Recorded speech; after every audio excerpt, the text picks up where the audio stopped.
मौर्य साम्राज्य के 10वें न्यायप्रिय सम्राट बृहद्रथ मौर्य की साजिश के तहत धोखे से हत्या करने वाला हत्यारा ब्राह्मण पुष्यमित्र शुंग। अखंड भारत में मगध की राजधानी पाटलिपुत्र में अखंड भारत के निर्माता चक्रवर्ती सम्राट चंद्रगुप्त मौर्य और सम्राट अशोक महान के वंशज मौर्य वंश के 10वें न्यायप्रिय सम्राट राजा बृहद्रथ मौर्य की हत्या उन्हीं के सेनापति ब्राह्मण पुष्यमित्र शुंग ने धोखे से की थी और खुद को मगध का राजा घोषित कर लिया था। उसने राजा बनने पर पाटलिपुत्र से श्यालकोट तक सभी बौद्ध विहारों को ध्वस्त करवा दिया था तथा अनेक बौद्ध भिक्षुओं का खुलेआम कत्लेआम किया था। पुष्यमित्र शुंग बौद्धों व यहाँ की जनता पर बहुत अत्याचार करता था और ताकत के बल पर उनसे ब्राह्मणों द्वारा रचित मनुस्मृति अनुसार वर्ण हिंदू धर्म कबूल करवाता था। उत्तर पश्चिम क्षेत्र पर यूनानी राजा मिलिंद का अधिकार था। राजा मिलिंद बौद्ध धर्म के अनुयायी थे। जैसे ही राजा मिलिंद को पता चला कि पुष्यमित्र शुंग बौद्धों पर अत्याचार कर रहा है तो उसने पाटलिपुत्र पर आक्रमण कर दिया। पाटलिपुत्र की जनता ने भी पुष्यमित्र शुंग के विरुद्ध विद्रोह खड़ा कर दिया।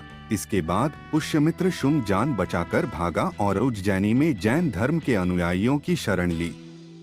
जैसे ही इस घटना के बारे में कलिंग के राजा खारवेल को पता चला तो उसने अपनी स्वतंत्रता घोषित करके पाटलिपुत्र पर आक्रमण कर दिया। पाटलिपुत्र से यूनानी राजा मिलिंद को उत्तर पश्चिम की ओर धकेल दिया।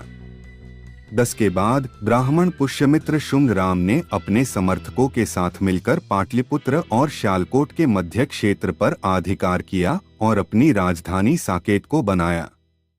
पुष्यमित्र शुंग ने इसका नाम बदलकर अयोध्या कर दिया। अयोध्या अर्थात बिना युद्ध के बनाई गई राजधानी। राजधानी बनाने के बाद पुष्यमित्र शुंग राम ने घोषणा की कि जो भी व्यक्ति बौद्ध भिक्षुओं का सिर काट कर लाएगा उसे 100 सोने की मुद्राएं इनाम में दी जाएंगी।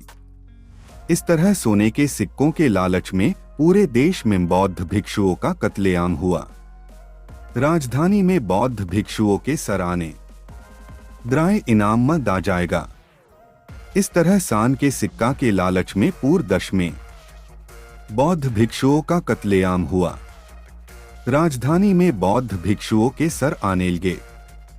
इसके बाद कुछ चालक व्यक्ति अपने लाए सर को चुरा लेते थे और उसी सर को दोबारा राजा को दिखाकर स्वर्ण मुद्राएं ले लेते थे।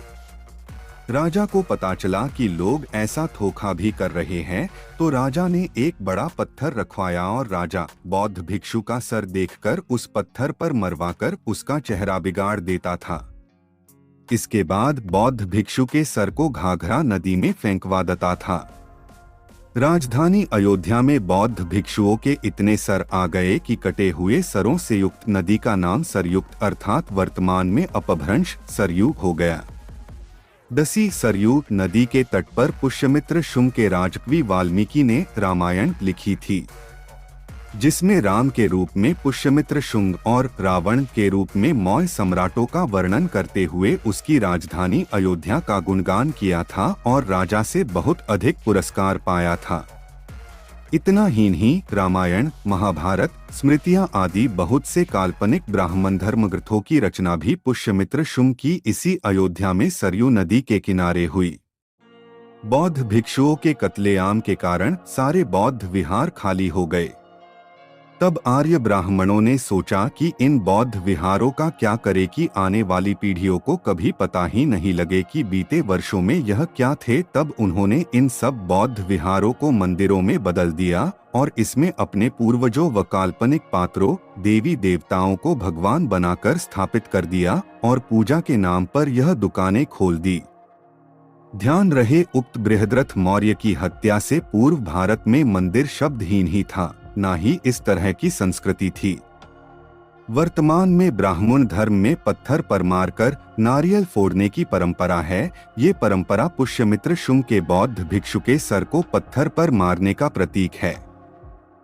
पेरियार रामास्वामी नायकर ने भी सच्ची रामायण पुस्तक लिखी, जिसका Allahabad high court case number 412-1970 में वर्ष 1970 से 1971 व सुप्रीम कोर्ट 1971-1976 के बीच में केस अपील नंबर 291-1971 टी।